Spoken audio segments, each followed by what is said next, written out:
Good morning. Welcome to Expat Insights. I am your host, Raju Mandhyan.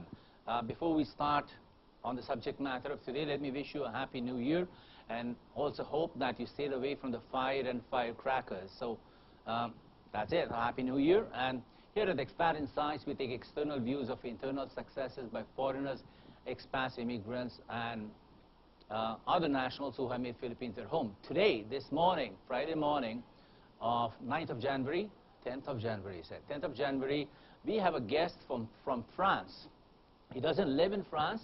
He lives in Dubai, and he is married to a Filipina. Our guest today here is to talk to us about geopolitics, global politics, in relation to Asia. He's a professor of social sciences in the American University, Dubai, Professor William Gueraiche.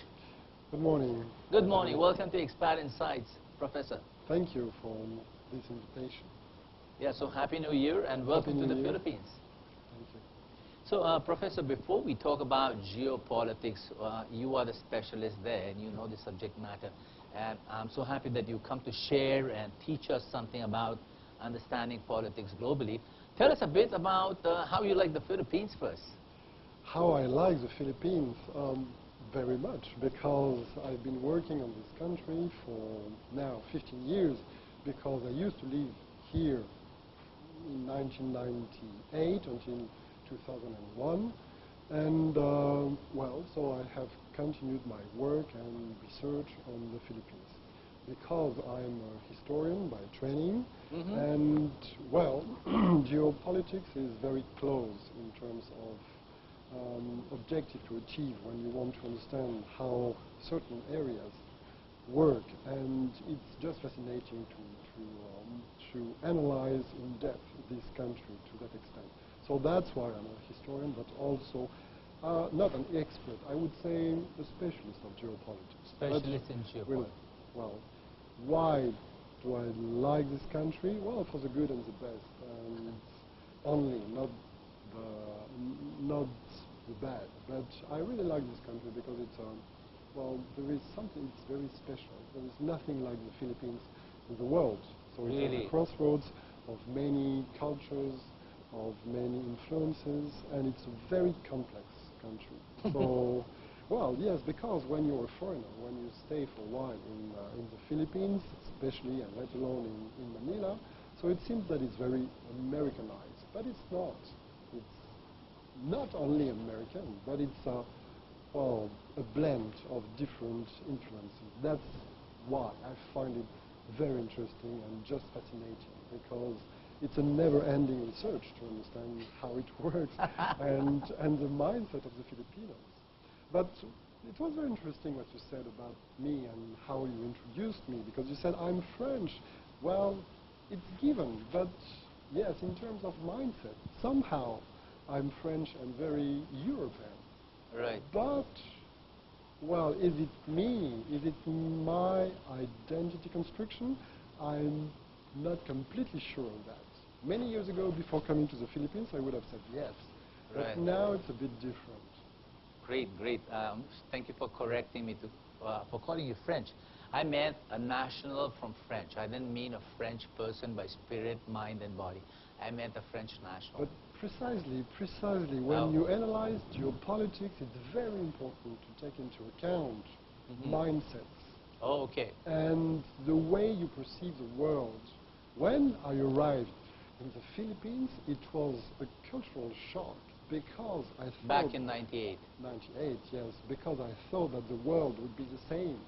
So when I landed at the airport... This was the first time you left France? Not really, but in Asia, yeah, that far, yeah. No, it was the first time.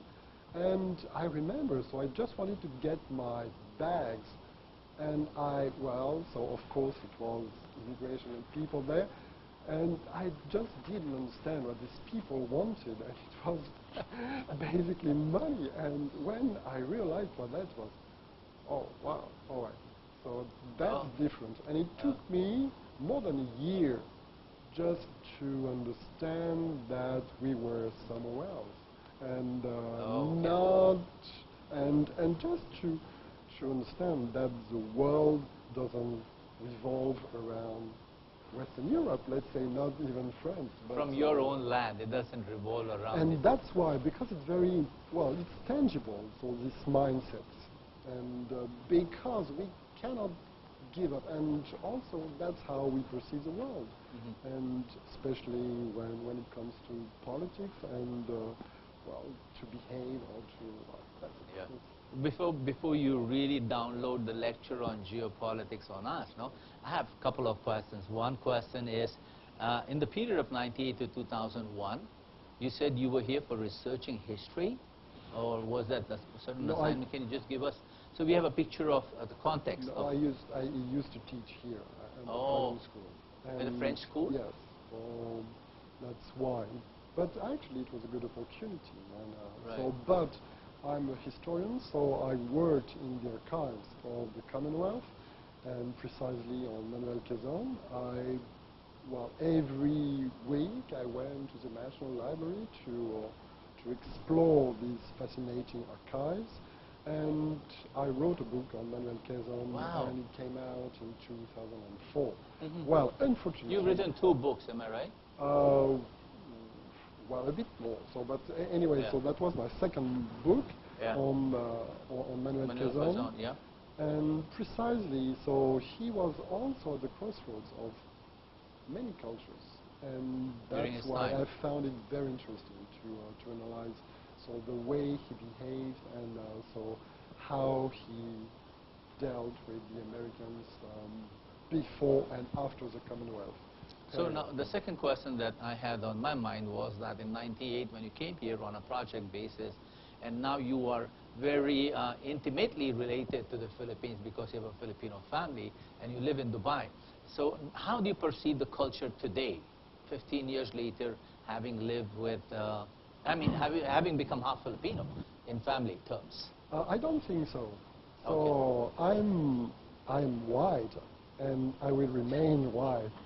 Okay. Yeah, pretty cool, and that's very important because you need to know your place. Really? And that's Asia in general. So I will never be Pinoy. And it doesn't mean that I won't. But doesn't mean you don't appreciate the culture. It just means that it's different. That's what I am, and so it's very important to find my place in this society. Oh, so okay. no, I don't want to. And even if now I assume that I understand a bit better the Filipinos, no, I remained a French researcher or historian, specialist of geopolitics. Yeah. Living like any nomad. No, OFWs. OFWs, okay. So that's yeah. and I shared this experience of living abroad when you want to be somewhere else, for instance. And so you're torn between different cultures, right, and right. It is. so you assume this sacrifice and so on. But it's a good opportunity also, if I may. Well, a few years ago now, so a French institute of research on Southeast Asia. This is in Dubai? No, in Bangkok. So Bangkok. They wanted me to edit a book on the Philippines, and it will come out next March.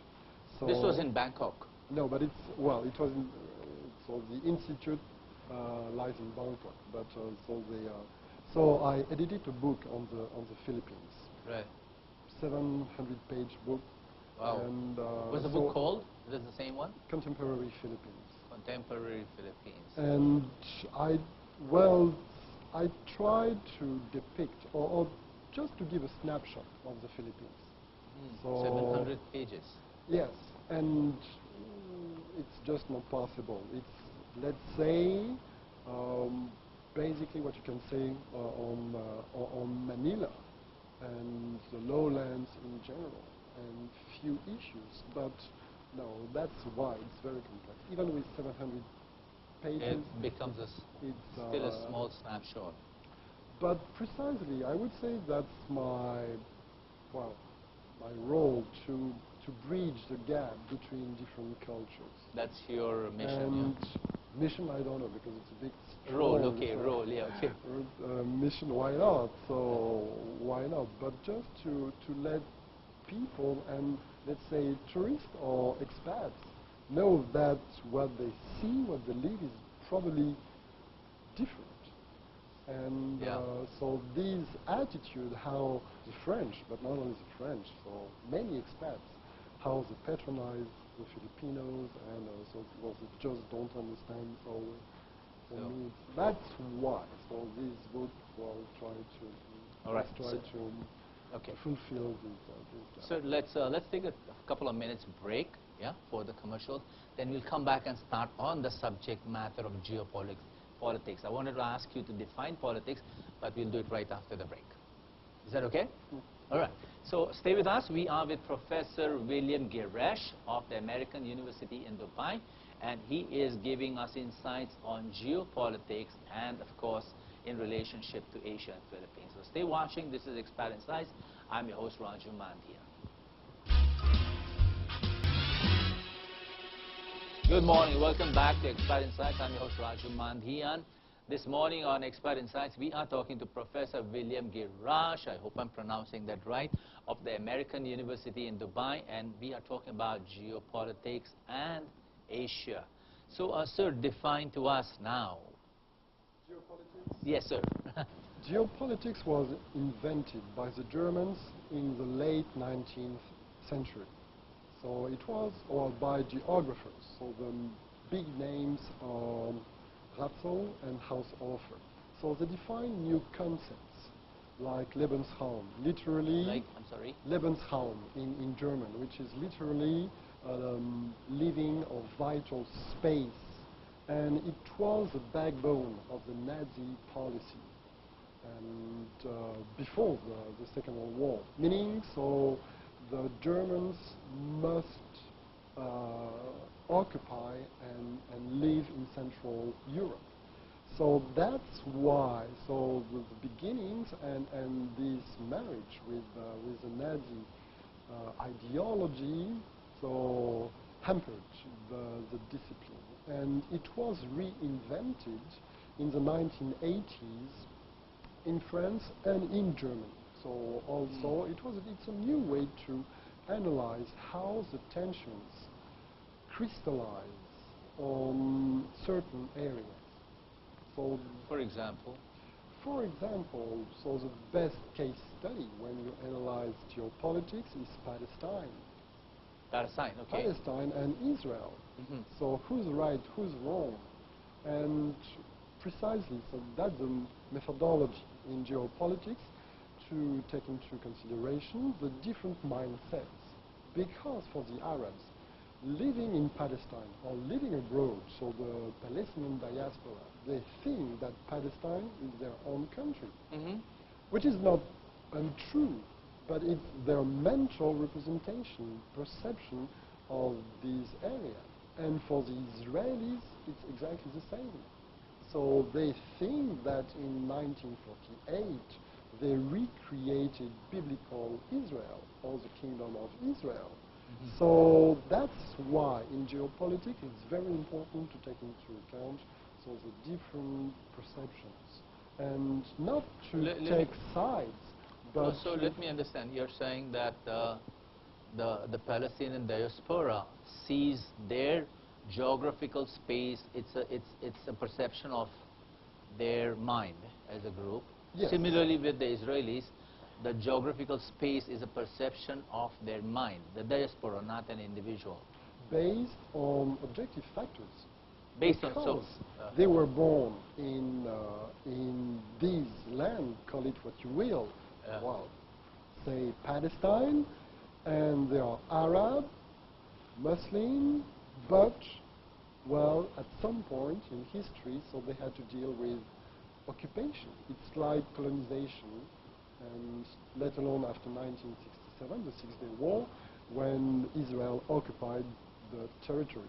Yeah. So, yes, it's based on facts, and that's why it's not possible to say, well, you're right or you're wrong, because your perception of this area relies on, well, how you define history or historical facts.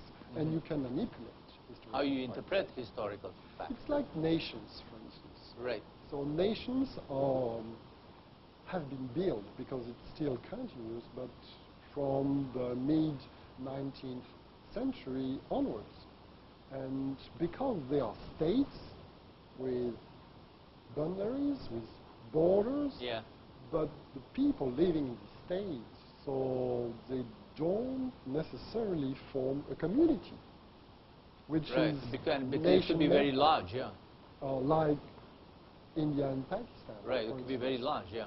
So you have different communities, and the point is nation-states were invented in the late 19th century, and precisely, so the specialists of geopolitics played a very important role in this debate. Yeah, may I? So let me.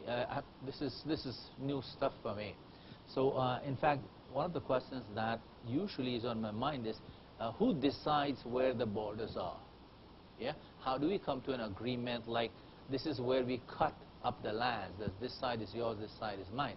For what basis and who is the authority who sits on that? No, it's a question on my mind. No. So the challenge in geopolitics is that you don't offer solutions but analyze this situation. Am I right? Okay. Yeah, in a different way. Mm-hmm. Yeah, it's to shed light on the same issues, but it's very subjective.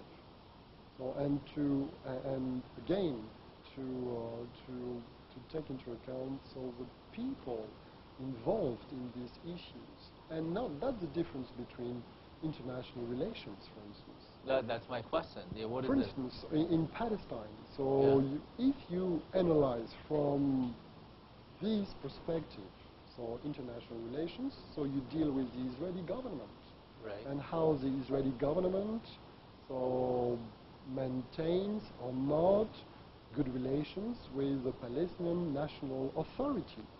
So you have two actors, but is it important? Yes, but it's not sufficient to understand why there are tensions in the territories.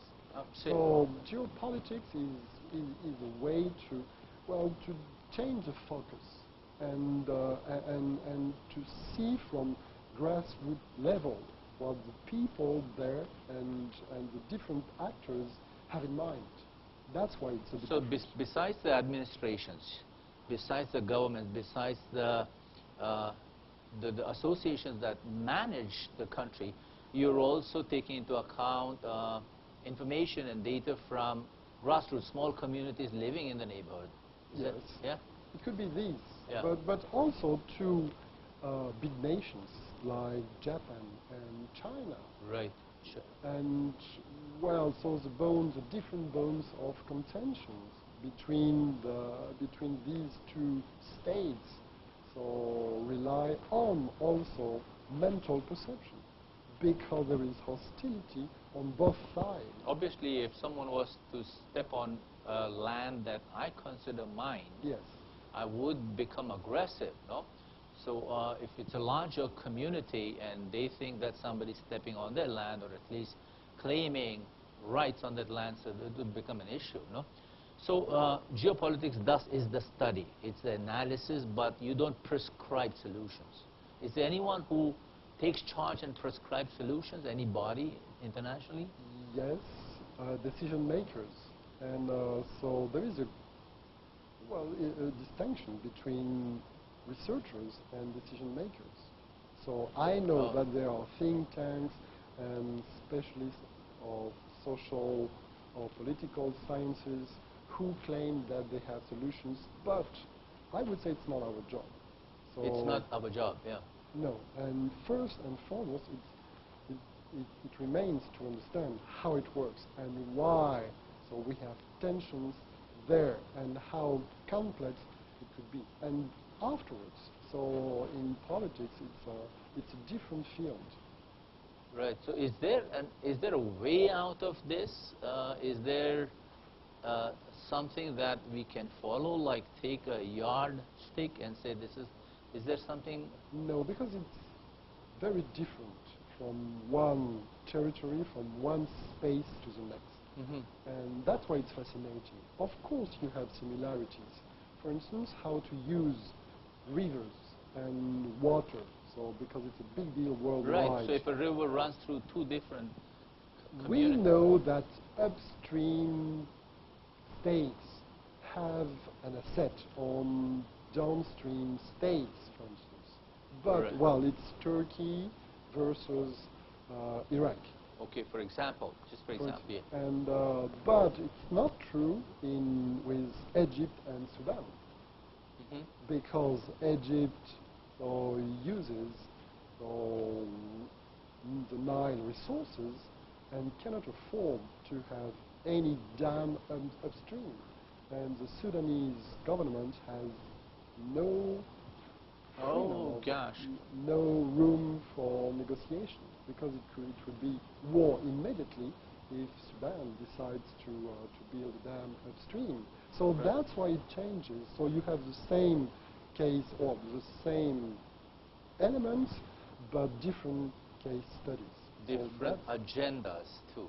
Different agendas. Different Yes, of agendas, course. different outcomes. And, yeah. and that's why it's very, well, it's worth taking into account these So, different agendas. globally, are there any success stories in handling challenges like this, which can be considered as a benchmark, saying that, hey, a certain country in South America, two countries had a similar challenge, and this is the procedure they followed to come to a settlement? Yes, there are good illustrations. Illustration, yeah. The reunification of Germany in 1990. Right. Nobody expected in the late 1980s that it would go that far, Fabulously, that yeah. fast. Yeah. So that's a very good case study as well. How did that come about, the bringing down of the Berlin Wall you're talking about, am I right? How did that come about? What caused it? And is there something that we can learn and adapt in No, current? it's just not possible. It's And isolated. It's what I said. No, it's not isolated, but, well, so it's different because the Germans just wanted to live together. So they formed a real nation, and it was a nation divided into two states. So that's why the Germans were ready again for this unification in their head. It's like, well, very interesting. So It's like a couple of brothers who were separated and decided to come back together. Yes, exactly. And Yeah. so in Korea, Yes, sir. so in late December, so the new president announced. Yeah, the that- young. And so it's interesting to see that it might go to a certain reunification of Korea. South and North. Yes, so in the long run, and it's inevitable. But today, it's a real border, and so nothing will change if it continues that way. No, But so the you- Koreans are willing to. You just mentioned that in the long run there are chances of reunification. What are the visible symptoms of that today? Because when you make a statement saying that it's possible that there might be unification, what are the visible symptoms of that? Talk, or a national mindset change, or trade, global Everything, growth? yes. Yeah. Everything. So I'm not saying that Korea will be reunited, and, well, not in the short term, so, but it seems to me, yes. So it sounds logical that these people divided by this border will someday live together again. Yeah. Wow. Well, that seems like a good outcome might come about, no? Well, the question would be how the politicians can hasten the process. Hasten the process. Hasten the process, but there is very little room for maneuvers, Right. because the politicians, first and foremost, they want to be re-elected. And if the public opinion is very hostile towards the neighbor, well, so you need to accompany the mainstream. So it's, well, So I get it now. I have an idea of what geopolitics is. No? So it's about making political decisions regarding land and territory and movement of resources. Yes, exactly. More or less, not just business, but really natural resources of any boundary-laden country. Yes, but now we live in a globalized world. Yes, sir. And so geopolitics has expanded, so to speak, because we can analyze transnational investments, the sovereign funds of the Gulf states. So is it a new form of colonization? Well, Germans or certain scholars said yes. When you can buy the national jewels in some European countries, yes, it might be so a neo-colonization. In the Middle East, you mean? Yeah, well, it's so the sovereign funds are mainly Middle Eastern, but not only. So there are also the Norwegian, so they have also sovereign funds. Well, that's why, for instance, very interesting, and for the Philippines, land grabbing. So this land grabbing issue, how... You're talking about local, within the national boundaries, the land grabbing done by... It's because geopolitics is mainly about certain areas and spaces, but also it could be transnational influx, like investments, and how, for instance, the Chinese and the Middle Eastern states have bought land abroad for their national security. And Chinese and Middle Eastern have bought a lot of property in America, for example. In Asia, not in America, but mainly it's a new scrum also for Africa. Right. And so you buy land there, Yeah. and you use cheap labor. And well, so that's geopolitics as well. Wow. Because you try to see how these states manage their property and how they have to deal with local peoples, for instance. Yeah. Because you give jobs, but what about, for instance, the UAE bought land in Sudan and in Egypt. Yeah. So, and what about crisis? And so if you don't have enough food in the country, can you allow these owners to export food if your own people starve? That's geopolitics. Oh, also. that's where the challenge would lie, And, no? and well, geopolitics is a way to the different. How much impact does... You will talk to us about Spratleys, of course, after the break. No, but before the break, can you tell us how much influence or impact does fuel, energy resources have on geopolitics? The ownership of geographical properties which are rich in natural fuel, how much that has an effect, and how much impact does it cause on national economies? Again, so in the Middle East, in the Gulf states, oil completely transformed the face of these countries in and the last society. 50 years, Well, it started after the Yom Kippur War in 1973. Right. But let's say it peaked in the 1980s. Well, so it completely changed the perception, but also how they interact with the world The rest in of the general. world, correct, yeah. So, for instance, we need oil, and Right. and there is no way we can use other sources of energy, yeah. It's a fact. At least in the short term, it's a fact.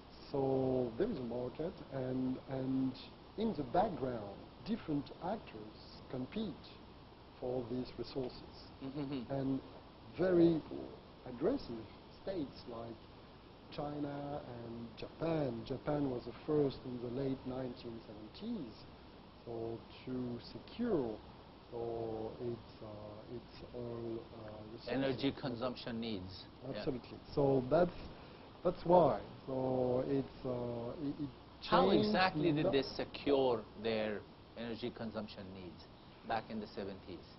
From the Middle East, Japan did that. How exactly did they do it? What kind of contracts or commitments did they get? It's very secret. Okay. They discuss, the states and the national oil companies discuss these issues behind closed doors. So, and when you're an outsider, you don't know what is it about. So, for instance, I'm not able to tell you the relationship between Saudi Arabia and the United States. Right. I know that Aramco is a very important go-between, but right. beyond that, so you need to be an insider. And so even inside, you probably saw the secrecy. Yeah, and they just don't want transparency on this issue. Right. Nobody. Yeah. So for consumption, but also because it's highly strategic. And so, but back to Japan, yeah, they secured their consumption needs. Needs by contracts. Contracts with different states, Saudi Arabia, but also the UAE, Kuwait, and so on. To be 100% sure that in any case they can have oil from the Middle East. So regardless of changes in the global playing field, in the financial playing field, they get their committed quantity of energy from certain sources. They get that. No? Now, Asia today is a boiling point. It's the melting pot. It's the growth area. No? And how has that come about? How has geopolitics played a role? And of course, after the break, I'd like you to talk about the little issue between China and Philippines, but after the break. So currently, the fact that Asia is becoming the melting pot, how did that come about? Geopolitics borrows from geography, and human geography. Yeah. And the core concept is demographics. Demographics is very important. That's the number of people and the number and also poverty and the structure, so the segmentation of the population. Right. Everything about it. And so it's always all geopolitical issues are related to demographic issues everywhere in the world. So the more hungry a nation or a community is, or the more needy it is, the more it can be influenced and manipulated by other players. If a country was poor and the economy was not doing good, then I am at the mercy of those in power, those with the riches. Yes. Well, obviously, yeah. Well, that's possible, but it's also about the needs. And well, Japan or the industrialized countries, they have needs, and so, well, it's not based on poverty or... Oh, not just alone, yeah, okay. So it could, well, so that's why the segmentation of the population is very important, because the middle classes and the lower classes, they can buy industrialized goods, and that's very important for international trade. So it's not only poverty. So, but it's other factors. Yeah, so other factors of need. Yes. So, and how you define needs. Yes. All right, sir. Let's take another 2-minute break. Then you give us an insight on what you think is what happened at Spratleys. Is that okay? Or your perception. So stay watching. We are with Professor William Gueraiche, and he is a specialist in geopolitics. And we'll come back and talk to him after the break. I'm your host, Raju. Mandhyan. Stay watching. Good morning. Welcome back to Expert Insights. I'm your host, Raju Mandhyan. We are talking about geopolitics, and we have just come to the subject matter of geopolitics in Asia with Professor William Gueraiche of the American University in Dubai, who will hopefully make Philippines his home. So, on that note, Professor, tell us about the situation here in the Philippines. Your perception of China, Philippines, and the Spratly Islands. China and Philippines, because yes, I would say that it's very important to think globally when it comes to China and the Philippines. So, and again, so we may start with the Chinese mindset, how the Chinese perceive the world, and not only the Chinese in mainland China, but it could be also the Chinese diaspora, including the Chinese in the Philippines. Oh my So, God! All right, all right. And yes, clearly, so these, well, I would say the old generation of Chinese in the Philippines, they still think that they are Chinese, and this calls the Filipinos because they are, and they feel that they form this aristocracy. And well, this Chinese identity is, well, it's a matter of transmission to the new generation. And even although you live in the Philippines, you can be a Chinese because it's a in matter terms of blood. unspoken loyalty. No, I don't know. I'm placing words in a mouth, but you go ahead. Yeah. Well, this is the perception. In terms of unspoken affection, maybe for the homeland or for the culture. Yeah, because it's full allegiance to not only to China, but China, the whole concept of China, history, geography, so the current government, and so on. So that's the starting point with the Chinese. They think from China mainland. So in Chinese, China is Zhongguo, so the country of the middle. So and everything revolves around China. Like you said in the beginning. Yes. Yeah. And there are different circles around China. So the mainland and the most industrialized provinces are the most beautiful one, or the most tourist appealing. Yeah. So but oil laden. It could be that. But there are the second circle has been formed by Hong Kong and I would say Taiwan. So that's beyond the borders. Right. But for the Chinese, so there is no doubt that Taiwan is Chinese, and officially it's Chinese. Right. ROC. So it's very strange because it's not a state but a state. Yeah. And per se it's a contradiction, Taiwan. Right. But as long as the Taiwanese acknowledge these allegiance, or that they belong to mainland China or to this idea of China, that's okay. But we know that for a fact that as soon as the Taiwanese declare independence, so there would be the Chinese mainland or from mainland invasion. Right. So because it's against this perception, this mental perception of the world.